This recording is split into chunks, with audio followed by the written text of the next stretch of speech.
Hello, and thank you for joining me. And this story is called Trilogy's Aftermath. So if you haven't seen Trilogy of Soul, go watch that before you come over here. This trilogy's aftermath has 6 parts. So you could be on part 1, part 2, part 3, part 4, or 5, 6. It depends because this is going to be the same video you're going to see every time you open it.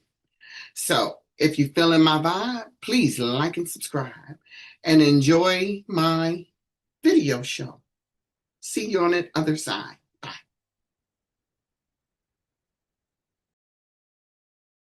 Chapter 20. Loving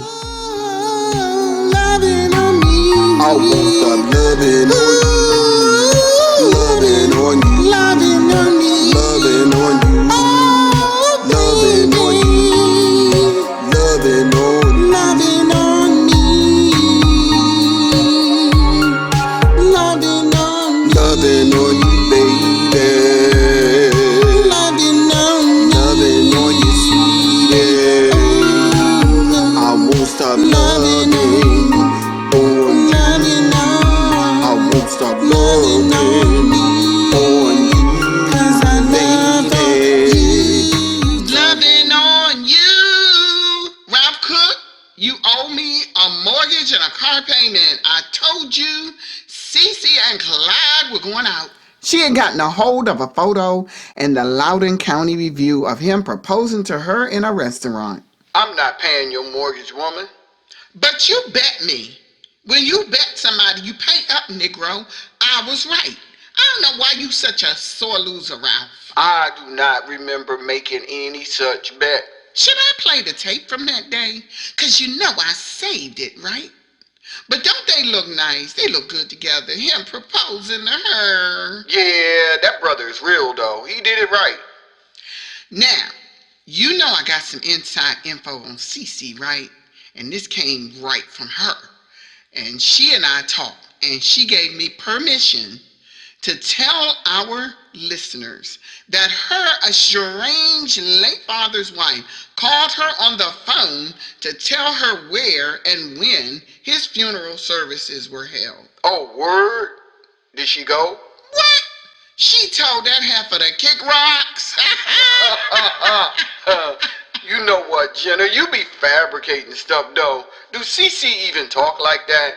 Jenna, you be on one. What do you mean, do she even talk like that? That girl is from the hood, Valley Green, baby, and I'm from Stanton Terrace, and that ain't far from where she grew up. No wonder you always loud and wrong. You from over there in that southeast armpit. Well, my mortgage and my car note are about to be quiet and right when you pay it.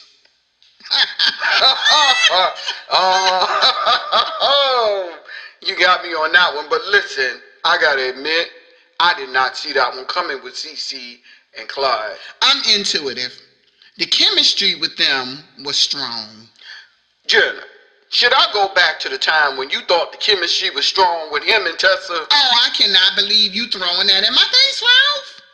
You know you're wrong for that. You know you are wrong for that. But hey, congratulations, Clyde and Cece. This is Jenna and Ralph Morning Show. As we roll in the nation's capital, we are smoking this morning. Reunion of Brotherly Love by Midnight Velvet. Here we go.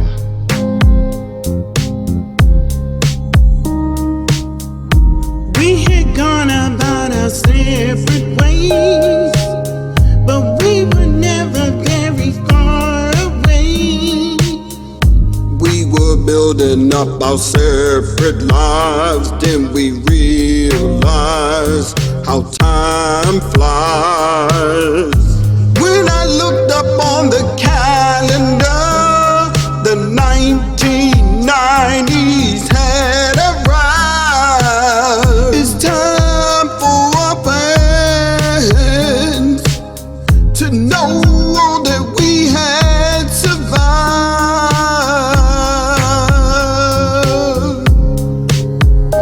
We cherish this reunion.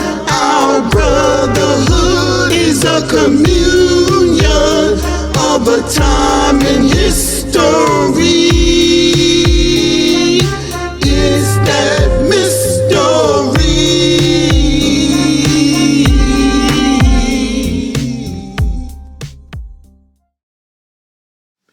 Chapter 21. The day had arrived. The decision was made as to whether or not Nokie would be accepted to return to Preston Productions. The same security officer who had escorted her upstairs the last time was escorting her this time. She took a peep at his left side. He was armed. So many thoughts were racing through her mind at once. He knocked on the door. Patrice opened. The entire board were not present. Patrice, Norman, and one other man and one other woman were present. "Have a seat, Nokie. Glad you can make it in," Patrice said. Norman got right down to it. The board has voted and decided that we cannot accept you back on the label. Tears flooded Nokie's eyes. She just knew they would give her another shot. Norman had allowed Nell to come back after knowing he had been out in them streets. What was different this time? Her question was answered when Patrice spoke up. "First, let me just say that we are not holding your husband's activities against you. Our decision was based on the fact that you were not honest with us." "Yes, I was. Not honest. Not honest about what? I didn't know what he was doing." "Your husband murdered someone, Nokie." I didn't know anything about that." "Well, did you attend his arraignment?" "Yeah, no, I didn't. I was with the kids." Another woman spoke up. "You were at his arraignment. We know you were. We have proof of it." Aside from all that, you were not honest with us regarding that issue with CC. She met before the board and told us how you and she ended up posing for that magazine. She told us you were the person who introduced her to the people who ran that magazine. We already had knowledge of that. "But you accepted Nelson back. Did you know he was a drug dealer, huh?" The room fell silent. Everyone just looked at her. "He was out there doing the most." Finally, Patrice spoke up. "Nokie, it wasn't the activities. It was your line. We don't feel we can trust someone who is not honest." "Oh, I get it. So you believe CC over me too, huh? Okay." Yes, and there were a series of lies you told during the meeting when you met with the board. This meeting is adjourned," Norman said, and he was serious. Gone was that pleasant Southern man she thought she knew. She got up and stormed out of the room. The guard escorted her back downstairs and out the door. She was headed back to Elizabeth's house when she spotted a store that sold Halloween costumes. She pulled over, headed into the store, and bought a mask. Once she was back at the car, she drove to a bank. She reached into the back seat of the car and grabbed a toy gun that belonged to her oldest son. She put on the mask after emptying her bag and headed into the bank. There were only 2 customers inside. She walked right up to the second teller and said, "Fill it up." The woman was horrified. She aimed the toy gun at the woman and said, "Right now." Okay. The woman filled up the bag and Nokie ran from the bank, hurried around the corner to her car, ditched the mask, and took off. She could hear sirens in the distance. Her heart was pounding. She hit the Beltway, headed back to Silver Spring, where Elizabeth lived. She kept checking her rearview mirror, but did not see any cops in pursuit of her. But she was still nervous. She hurried inside the house and shut the door. Elizabeth was in the kitchen feeding the children their lunch. "Nokie, is that you?" The woman called out. "Yeah, I'm going to the bathroom. I'll be right back." She headed upstairs and to the room she was using. She shut the door and locked it. She dumped the contents of the bag onto the bed and could not believe her eyes. It was much more than she imagined. She peeped out the window. The neighborhood was quiet. She did not see any unmarked cars or police cruisers or heard any sirens. She counted the money. She had gotten away with $12,000. She laughed until she was almost delirious. I did it. I did it. I did it. I did it. She hid the money in the back of the closet. She did all she could to look normal before heading back downstairs. Hey, Liz, I'm sorry I had to go to the bathroom. Oh, are you feeling okay? You were up there a long time. Instead of answering, she started playing with the boys. Anything to avoid looking at Liz or even having a conversation. That night, she dreamed the cops banged on her door and arrested her. When she woke up, it was almost 7. It was time to get up and go to work. She did not want to start doing anything out of the ordinary, so she still went to work every day. She didn't want to buy anything, and she didn't want to do anything to draw suspicion to herself, so she would lay low for a while on the money. She kissed the boys and headed out. Chapter 22. I, Clyde Joseph Lassiter, take Cecilia LaJuan Wright to be my wife forever until death, through all trials and tribulations, to forgive, to protect, to honor, and to love and care for. I, Cecilia, take you, Clyde, to be my husband, my protector, to honor as my husband, to comfort until death, through any storms we may face. By the power invested in me by the state of Maryland, I pronounce you husband and wife.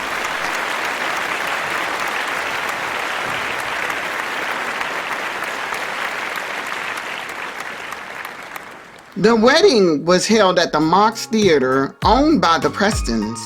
Nikki was her maid of honor.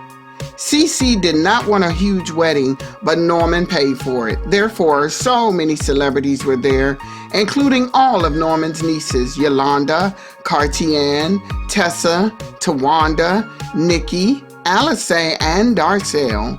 Norman's sister, Queenie, even showed up. The crowd held up their cheer as the couple headed down the aisle with well-wishers clapping for them. They headed outside and had their optics before heading back into the ballroom of the theater to have their first dance. He held her as they swayed to the music. She buried her face in his chest, smelling his nice fragrance, his manly fragrance. Just the way you are. To me, you're the brightest star. And if you decide that I'm never on your side, rest assured that feeling is not based on what's real in my heart. Today, tomorrow, forever, as we grow, it gets ever better. And as I write this letter, Hey, congratulations, you two. Norman had approached them after their first dance was over. He slapped hands with Clyde and hugged CC. Vernon was his best man. The media was crawling all over the place. Radio stations, newspapers, you name it. They were taking photos of everyone. Vernon and Clyde posed for a picture. Then Vernon and Patrice posed for a picture. You would have thought CC was Norman's own daughter, the way he was walking around proudly, greeting the guests as if he was the father of the bride. However, he did walk her down the aisle. So where you having your honeymoon at, Cece? Tawanda asked her. We're going to Mexico. Oh, you gonna have a lot of fun, girl. A lot of fun. David Devereaux approached Clyde and embraced him. Hey, boy, you did it, boy! You did it! Clyde had worked with Metro Rail and David had been his supervisor. David had told Clyde about Norman's label, and that's how he ended up signing on. He contacted the other guys, and the rest is history. What's up, David? I'm glad you can make it, man. I wouldn't miss it. You're like my own son. And Cece, girl, you're so beautiful. Careful, Dave. That's my wife. Oh, man, you know me. Well, the word on the curb says you was that dude back in the day. Yeah, well, them days are gone, Clyde. I'm almost 61 years old. But I wouldn't trade my daughters for anything. Yeah, that's what's up, though. That's what's up. David had 7 daughters by 3 different women. In fact, Cartier was only 3 months older than Tessa. Do the math. Everyone wished them well before they left the reception to make their flight. Once they arrived in Mexico, they checked into their suite. Clyde placed his arms around her. Finally, he got himself a wife. Then he caressed the sides of her face and said, You are so delicious. And now you're all mine. And you are all mine too, Clyde. Making love to him felt surreal. She never imagined it would be this way. Clyde took his time, caressing her. Most of all, he had made love to her mind and heart. He was not egotistical. One would think that because he was so handsome. But nope, that was not Clyde Lassiter. Chapter 23. Today, tomorrow, forever. As we go, we get every better. And as I write this letter, I'm sorry, together. Today, tomorrow, forever. As we go, tomorrow, it'll never be eternal. I'm sorry. Sing it, Darcel. She did a beautiful job at the wedding. She did a beautiful job, and that's a beautiful song. When they played that at the wedding. When Darcel performed it at the wedding, I really enjoyed myself Saturday, Ralph. Yeah, I did too. Being there to see them get married. And I told you, if you stick with me, you'll get a ticket. We're not pressed, baby. Jenna, let me ask you something. Why you always trying to one-up a brother? But let me ask you something, Ralph. You know I hate when people say that word like that. It sounds ignorant. Oh, Lordy. But what do you want to ask me, Jenna? Did you detect a baby bump? You mean on Cece? Yeah. Cino looks like she is with child. Maybe very, very early, but... No, I didn't even pay no attention to it. I'm just trying to figure out if I was the only person who noticed. Well, why don't you ask her? She's your homegirl. I didn't get a chance. There was too many people around, but you know I will. But before we get into the red meat, one more thing. Did you notice Vernon and Patrice? They work on sitcoms together, Jenna. No, but where was his wife? She has been missing for a while now. I think they split up. You do? Why is that? Yeah, because he posed on a red carpet with Patrice at the MVAs back in September. Wife missing. Well, I don't know. You know celebrity life can be a little weird. I noticed, too, that he's not wearing a wedding ring either. Just saying. But let's get into it. Because you know we about to get into the real red meat. You know your girl Nokie got arrested last night. I just found out about this morning. What? Whoa. Why you ain't called me at home with that news? Well, anyway, girlfriend robbed our bank a few months ago. The police have been looking for the bank robber. The news comes as we learn that the same day of the robbery, she appeared before Preston Productions board where they rejected her reinstatement to the company. Whoa, that's explosive. I ain't know nothing about her appearing before the board. That was kept quiet.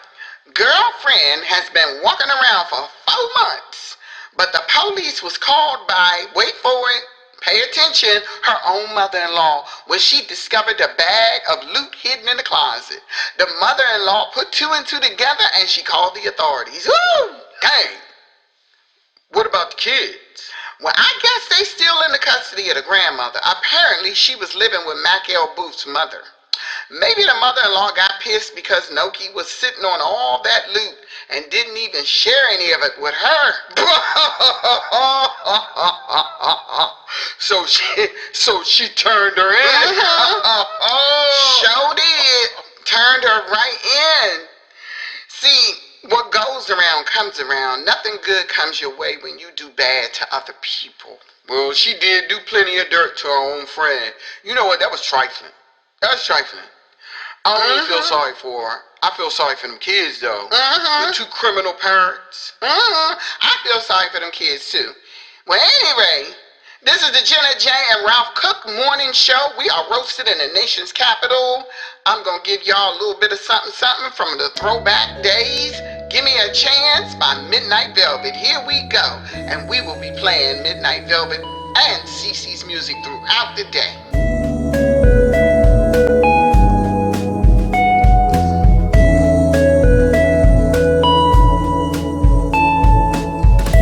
When I look into your eyes, I see the pain you've been through. When I hold your hand, I feel reluctance from you. All I ask is that you give me a chance. All I ask is that you give me a chance. All I ask is that you give me a chance. All I ask is that you give me a chance.